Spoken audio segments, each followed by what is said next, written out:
Hello दोस्तों, कैसे हैं आप। आपके अपने YouTube channel career coaching education point में आपका स्वागत है।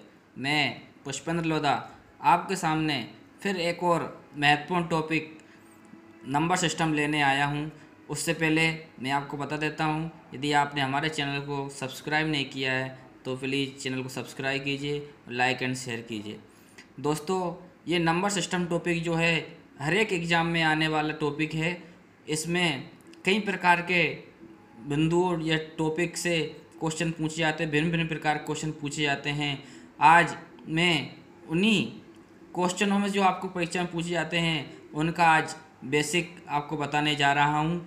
इसमें हम आज उन क्वेश्चनों के बेसिक करेंगे, इसके बाद इसके पार्ट 2 लेके आएंगे। उसमें आपको और महत्वपूर्ण क्वेश्चन जो अभी पटवारी के एग्ज़ाम में पूछे जाने की संभावना है उनको मैं बताऊंगा। और पुराने पेपर में जो 2017 में पटवारी का एग्ज़ाम हुआ था उसमें किस प्रकार से क्वेश्चन पूछे गए थे उनको भी उन उन इस टॉपिक से कौन कौन से क्वेश्चन आए थे उसको भी मैं आपको सोल्व करके यहाँ पर बताऊंगा।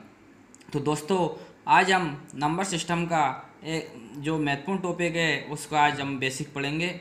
तो इसमें नंबर सिस्टम में जो संख्याएं होती है, कौन कौन संख्याएं होती है, उनके बारे में अभी हम जानते हैं।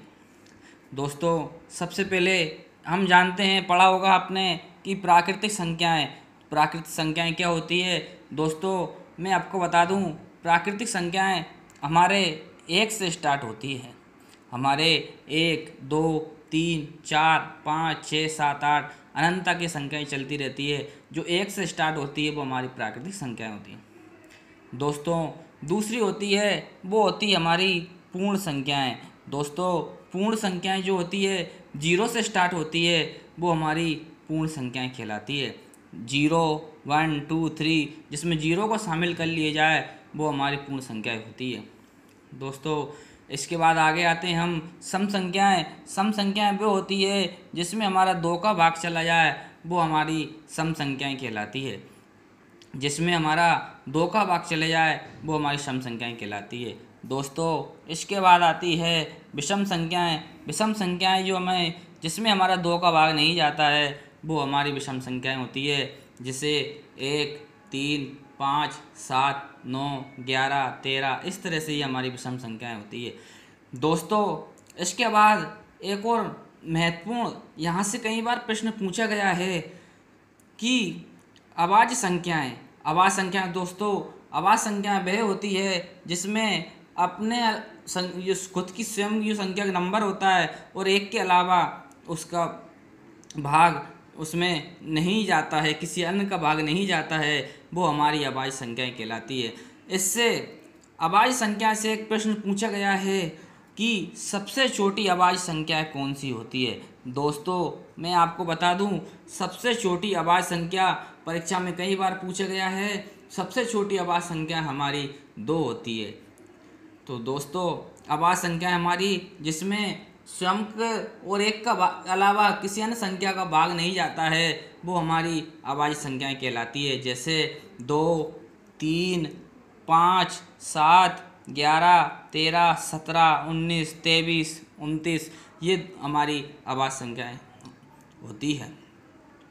दोस्तों, आगे बढ़ते हैं। इसी में हम देखते हैं कि जो हमारी आती है परिमेय संख्याएं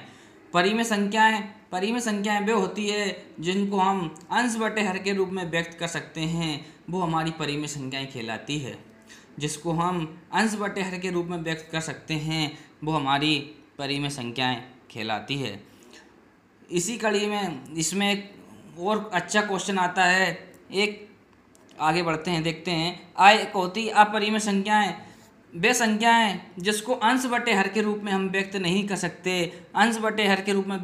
सकते, वो हमारी अपरिमेय संख्याएं होती है। दोस्तों, इसी में एक पिछले लास्ट टाइम एक प्रश्न आया था कि पाई परिमेय संख्या है या अपरिमेय संख्या है। दोस्तों, पाई का एक प्रश्न आया था कि ये परिमेय संख्या है या अपरिमेय संख्या है। तो दोस्तों, मैं आपको बता दूं, पाई एक अपरिमेय संख्या है जिसमें पाई को हम इसको विभाजित नहीं, अंश बटे हर के रूप में व्यक्त नहीं कर सकते। ये एक हमारी अपरिमेय संख्या होती है।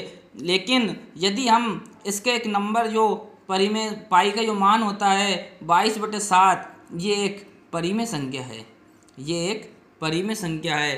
तो दोनों में ध्यान रखना दोस्तों, यदि मान आ जाता है पाई का 22/7 तो परिमेय संख्या है, और यदि पाई के बारे में पूछा गया तो वो हमारी अपरिमेय संख्या है। इसमें दोस्तों बहुत सारे लोगों को डाउट रहता है और ये प्रश्न परीक्षा में पूछा भी गया। तो आगे बढ़ते हैं हम। वास्तविक संख्याएं वे होती है जो हमारा 0 से लेके हमारी संख्याएं काउंट करते हैं, वो हमारी वास्तविक संख्याएं होती है। काल्पनिक संख्याएं दोस्तों, काल्पनिक संख्याएं जिनका मान संभव नहीं है वो हमारी काल्पनिक संख्याएं कहलाती है। जैसे उदाहरण के तौर पर √-3, √-5, ये हमारी काल्पनिक संख्याएं होती है। दोस्तों आगे देखिए, अग्रवर्ती संख्याएं वे संख्याएं होती है जैसे कोई भी संख्या का आगे का मान पूछे जाए हमसे, जैसे 5 के आगे 6, 10 के आगे 11, वो हमारी अग्रवर्ती संख्याएं कहलाती है। इसी के आगे हम देखें पूर्ववर्ती संख्याएं। दोस्तों संख्या से पहले का एक मान, संख्या से पहले एक संख्या, उसको हम पूर्ववर्ती संख्या, जैसे 10 से पहले 9, 100 से पहले 99, तो ये हमारी क्या है, पूर्ववर्ती संख्याएं होती है।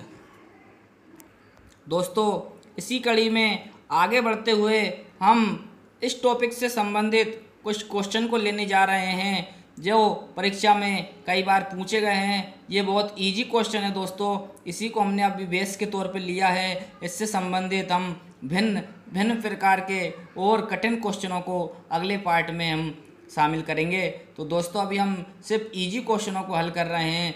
तो देखिए इसमें पहला क्वेश्चन आया है, प्रथम 50 प्राकृतिक संख्याओं का योग ज्ञात कीजिए। दोस्तों हमने प्राकृतिक संख्याओं के बारे में जाना, वे संख्याएं जो 1 से हम उसको शुरुआत करते हैं, 1 से हम काउंटिंग करते हैं, वो हमारी प्राकृतिक संख्याएं कहलाती है।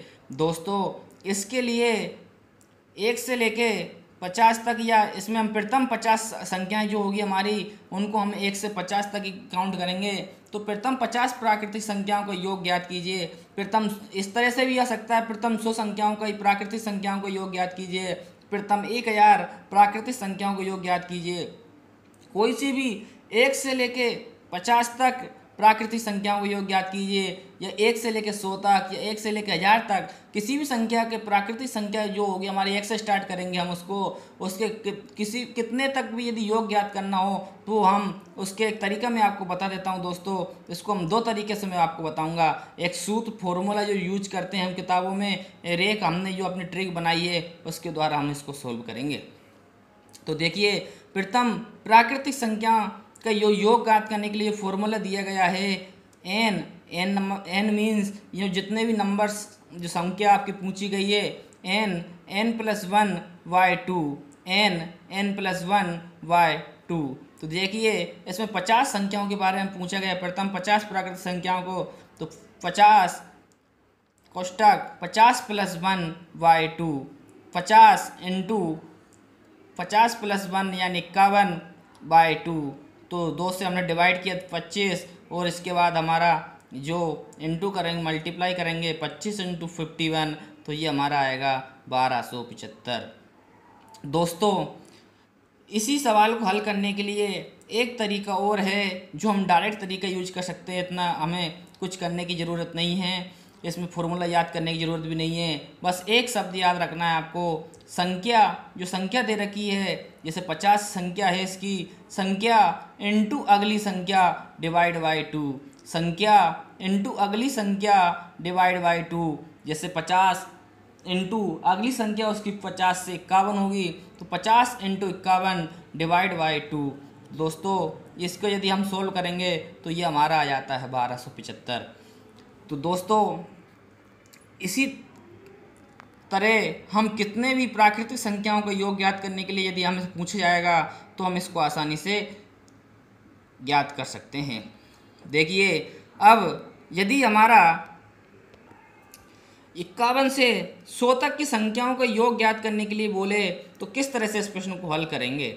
तो देखिए यदि हमारा 51 से 100 तक की संख्याओं का, देखो इसने संख्या दी है 51 से लेके 100, तो दोस्तों देखिए सबसे पहले हम प्रथम 100 संख्याओं का योग ज्ञात करेंगे।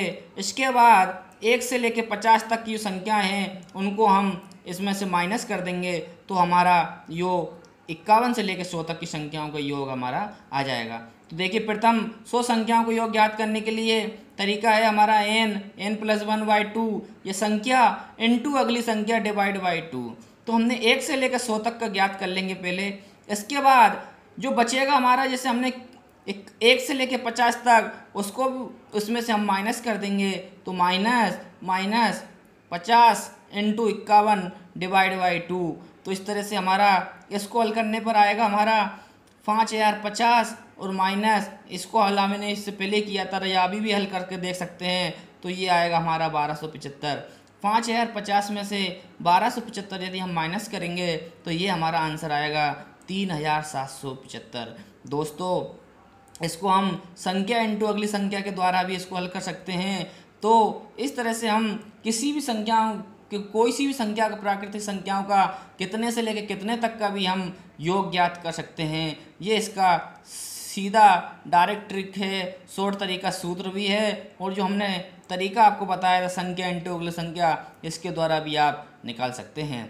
दोस्तों, इसी कड़ी में आगे बढ़ते हुए हम आगे देखते हैं, प्रथम 30 सम संख्याओं का योग ज्ञात कीजिए। प्रथम 30 सम संख्याओं का योग ज्ञात कीजिए। तो दोस्तों, प्रथम 30 सम संख्याओं का योग ज्ञात करने के लिए देखिए, इसके लिए एक फॉर्मूला है n+1। प्राकृतिक संख्याओं के योग ज्ञात करने के लिए क्या था, n+1 डिवाइड बाई 2।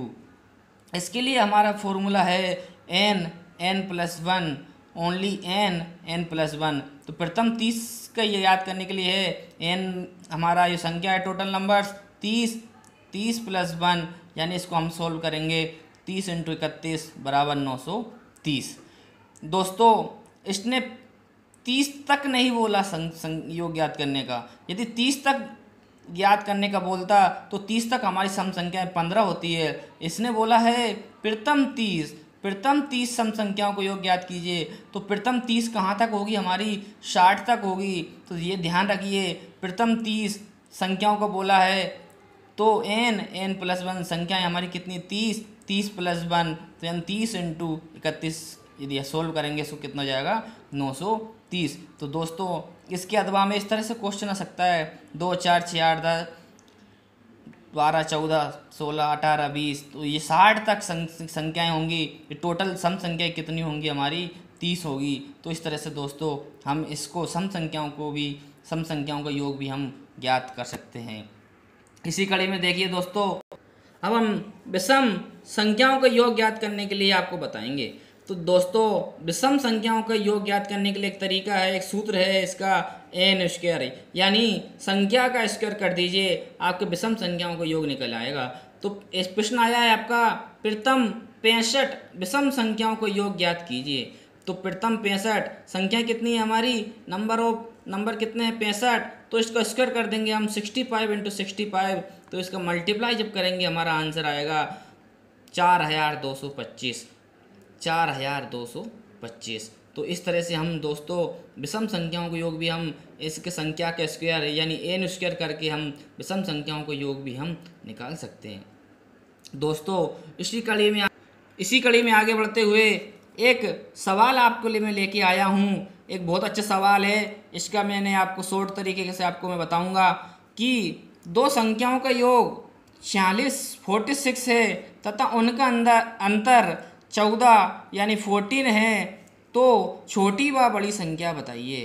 तो दोस्तों, इसको हम दो तरीके से सोल्व कर सकते हैं। सबसे पहले मैं आपको इसके डायरेक्ट ट्रिक मैंने बनाई है वो मैं आपको बताने जा रहा हूँ।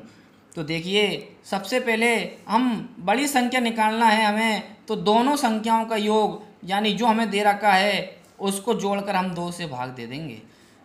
छोटी संख्या निकालने के लिए दोनों संख्याओं का अंतर डिवाइड बाई 2, यानी ये दो संख्याएं हमारी दी है, इनका अंतर करके हम 2 से भाग इसमें दे देंगे। तो दोस्तों एक बार बता देता हूँ क्या ट्रिक मैंने बनाई है। बड़ी संख्या निकालने के लिए दोनों संख्याओं का योग डिवाइड बाई 2, यानी जो प्रश्न में दोनों संख्या दी है उनका योग डिवाइड बाई 2, इस तरह से बड़ी संख्या निकाल सकते हैं। और छोटी संख्या निकालने के लिए दोनों संख्याओं का अंतर, यानी जिन दोनों संख्याओं का अंतर हम करेंगे और डिवाइड बाई 2 करेंगे, तो इस तरह से हमारी छोटी संख्याएं निकाल सकते हैं। तो देखिए दोस्तों, इस प्रश्न को मैंने सोल्व किया है।